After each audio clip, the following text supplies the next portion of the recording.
Hey everybody, just wanted to put this quick demo of HashiCorp Vault together. To get started here, I threw together a quick slide as a intro. So if you look at the definition of Vault by HashiCorp, it's Vault secures, stores, and tightly controls access to tokens, passwords, certificates, API keys, and any other secrets in modern computing that are in use today. Right, so as you go through some of the examples or some of the features, if you will, of Vault itself, Vault allows you to store long-lived secrets. So it's no secret that typically in any environment we have service accounts, things like that that have long-lived username and passwords used to for applications to access things like databases and things like that that are long-lived. So somewhere to store those. Vault allows us to dynamically generate new secrets. So rather than use these long-lived secrets as we have in the past, ideally we want to dynamically generate these secrets as they're needed, have the application go out and do its thing, and then be able to revoke those secrets when the application is completed doing whatever it's doing.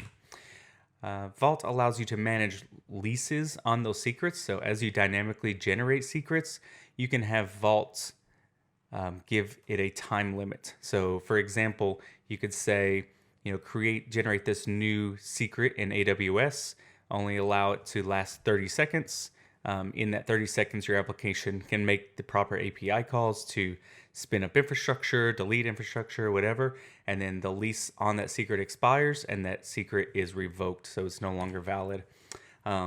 So yeah, we can revoke leases based on those lease periods, as I mentioned before, or we can manually revoke those secrets by an API call or CLI command. Vault allows us to manage access to secrets using those ACLs.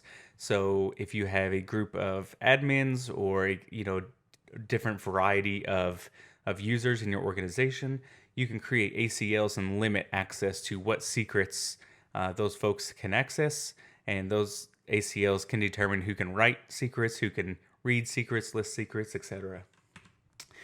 Vault allows us to create audit logs, and it details all the interactions within Vault. So that includes any admin access as well as API driven access as well. Vault also gives us the ability to use encryption as a service. So rather than relying on the application's encryption service, such as like SQL, you can actually enable Vault to encrypt that data. So you pass the unencrypted data to Vault, it returns the encrypted data, and then you can store that data in SQL or S3 or something like that. Vault also has the ability to generate X509 certificates, so PKI. Vault can actually act as an intermediate CA or even a root CA if you need. And then you can programmatically request certificates without having to go through the normally daunting task of requesting and author or giving secrets out, certificates.